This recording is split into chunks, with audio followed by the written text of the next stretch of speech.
stress, worries, depression about MDCAT, then this video is for you. As you know, MDCAT में रह गया है सिर्फ 1 month and this is the high time when a student is overconfident or underconfident. But इन दोनों situations को हमने किस तरह से handle करना है, एक MDCAT स्टूडेंट इतना स्ट्रेस क्यों होता है और इस स्ट्रेस को हमने किस तरह से मैनेज करना है to attain maximum marks in MDCAT, ये सब पता चलेगा आपको आज की वीडियो में। तो आपने वीडियो को स्किप बिल्कुल नहीं करना, एंड तक देखना है। Assalamu alaikum friends, I welcome you all to Dr. Tehreem Official. This is me Tehreem Tariq, first year medical student at Sahiwal Medical College. Practice के दौरान और एकेडमी के टेस्ट में बहुत ज़्यादा मार्क्स कट रहे हैं, आखिर इसकी रीज़न क्या है? आखिर आप क्यों इतने डीमोटिवेटेड हैं इस लास्ट मंथ में? इस सब चीज़ों को डिस्कस करते हैं हम आज की वीडियो में। पर सबसे पहले देखते हैं why an MDCAT aspirant is stressed. Main problem is short time and enormous syllabus. But believe me, it's not a problem.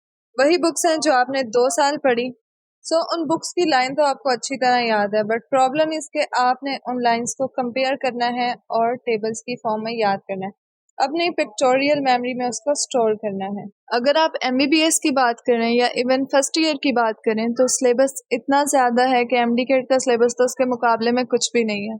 So stay motivated, ये सिलेबस इतना ज़्यादा नहीं है, अगर आप कोशिश करें तो आराम से इसको याद भी कर सकते हैं, रिवाइज भी कर सकते हैं। एंड एक और मेजर इशू है, that is checking your mobile on and off. आप जब भी पढ़ाई के लिए कोशिश करते हैं तो आप अपने सोशल मीडिया प्लेटफॉर्म्स पे पहुंच जाते हैं, एंड बिलीव मी, अगर आप इस टाइम अपनी डिस्ट्रैक्शंस को अवॉइड नहीं करेंगे तो आप कभी भी एडमिशन सिक्योर नहीं कर सकेंगे, because this is the high time when you can't afford to waste even a single minute of your day.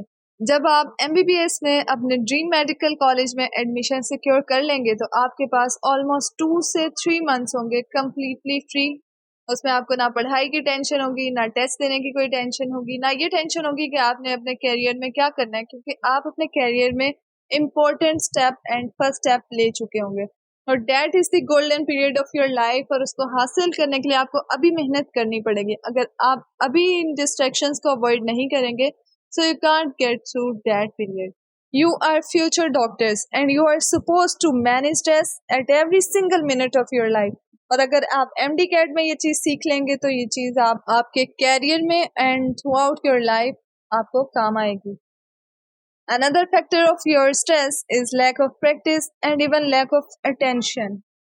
इस चीज को हम कहते हैं प्रोक्रास्टिनेशन, यानी जो काम आप कर रहे हैं उस काम को छोड़कर आप 4 और चीजों के बारे में सोचेंगे। And it is very common when you are studying for MDCAT। जब आप MDCAT की तैयारी के लिए बैठते हैं तो आपको और तरह की थॉट्स आ रही होती हैं कि पता नहीं मेरा एडमिशन होगा कि नहीं, पता नहीं मुझे सीट मिलेगी कि नहीं, पता नहीं मेरी तैयारी अच्छी है कि नहीं। इस तरह की थॉट्स को अवॉइड करने के लिए आखिर हम क्या ट्रिक यूज करें? अब मैं आपको वो ट्रिक बताती हूँ जिससे आप अपना फोकस लेवल बढ़ा सकते हैं। इस ट्रिक को मैंने खुद भी प्रिपरेशन के दौरान यूज किया था और स्टडीज ने भी प्रूव किया है दैट इट एक्चुअली वर्क्स।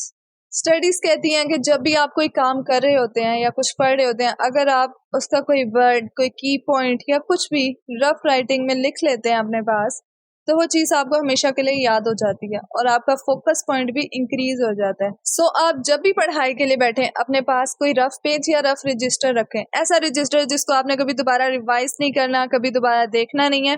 आप जो भी पैराग्राफ पढ़ रहे हो, जो इम्पोर्टेंट पॉइंट पढ़ रहे हो या जो फॉर्मूला पढ़ रहे हो, उसका कोई कीवर्ड या कोई इम्पोर्टेंट पॉइंट उस रजिस्टर पे रफ राइटिंग में लिख लें।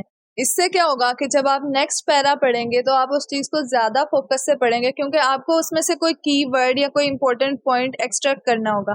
तो इस तरह से आपका फोकस जो है वो इंक्रीज हो जाता है, आप आसानी से डिस्ट्रैक्शंस को अवॉइड करके आसानी से प्रिपरेशन कर सकते हैं।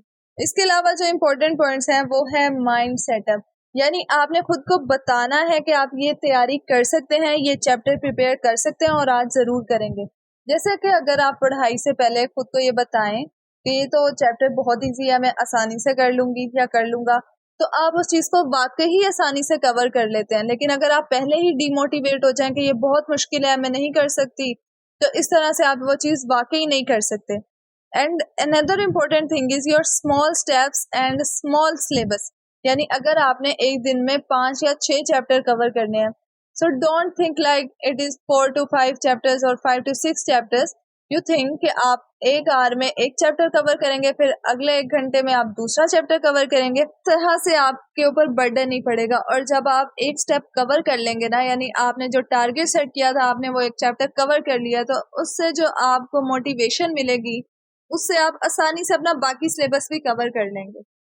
The thing you need to know is your tough competition. इस साल भी almost 2 lakh students MDCAT में अपेयर होंगे, बट एडमिशन मिलेगा सिर्फ उनको जो इसे अचीव करेंगे अपनी मेहनत से और अपनी दुआओं से। एंड इंशाल्लाह you are going to be one of them. Now important factor in your stress is your fellows, but how? It is actually the comparison जो आप करते हैं अपना दूसरों के साथ, and it is very lethal for your preparation. Because आप देखते हैं कि कोई बहुत ज़्यादा पढ़ रहा है, we compare our marks with others, we compare our study hours with other and our preparation with other preparation. कोई ज़्यादा पढ़ रहा है, कोई कम पढ़ रहा है, किसी के मार्क्स हमसे ज़्यादा हैं, किसी के मार्क्स हमसे कम है। हम इन सब चीज़ों को सोचकर परेशान होते हैं, लेकिन हर एक का आईक्यू लेवल डिफरेंट होता है, हर एक का पढ़ने का स्टाइल डिफरेंट होता है। तो आप खुद को कभी भी किसी के साथ कंपेयर ना करें, बल्कि अपनी प्रिपरेशन पे तवज्जो दें। अगर आप लास्ट ईयर की बात करें या उससे लास्ट ईयर की, तो 1100 वाले स्टूडेंट्स की तादाद बहुत ज़्यादा थी, लेकिन फिर भी फ्रेशर्स और इम्प्रूवर्स की रेशो मेडिकल कॉलेजेस में ऑलमोस्ट सेम होती है। तो इस चीज़ से बिल्कुल फ़र्क नहीं पड़ता कि आप फ्रेशर हैं या इम्प्रूवर हैं। अगर आपकी प्रिपरेशन अच्छी है, अगर आपके एमडी कैट में मार्क्स अच्छे हैं, तो आपको एडमिशन ज़रूर मिल जाएगा। Fear of being unsuccessful, as a Muslim we should not have this, because Allah ताला ने कुरान में फरमाया है कि इंसान के लिए वही कुछ है जिसके लिए वो कोशिश करता है। तो इंसान के ज़िम्मे है सिर्फ मेहनत करना, और उसका नतीजा अल्लाह ताला के ज़िम्मे है। तो आपने इस चीज़ के बारे में कभी भी परेशान नहीं हो। तो इस वीडियो के इम्पोर्टेंट पॉइंट्स क्या हैं कि आपने अब टाइम टेबल ज़रूर बना लेना है, मोटिवेटेड रहना है और खुद को अप्रिशिएट करना है, and of course no comparison. You can do it and इंशाल्लाह you will do it. So friends, I hope so कि आज की वीडियो आपके लिए बहुत बेनिफिशियल साबित होगी। अगर आपको वीडियो पसंद आई है तो आपने इसको फ्रेंड्स के साथ शेयर कर देना है, एंड मेरे चैनल को सब्सक्राइब कर दें।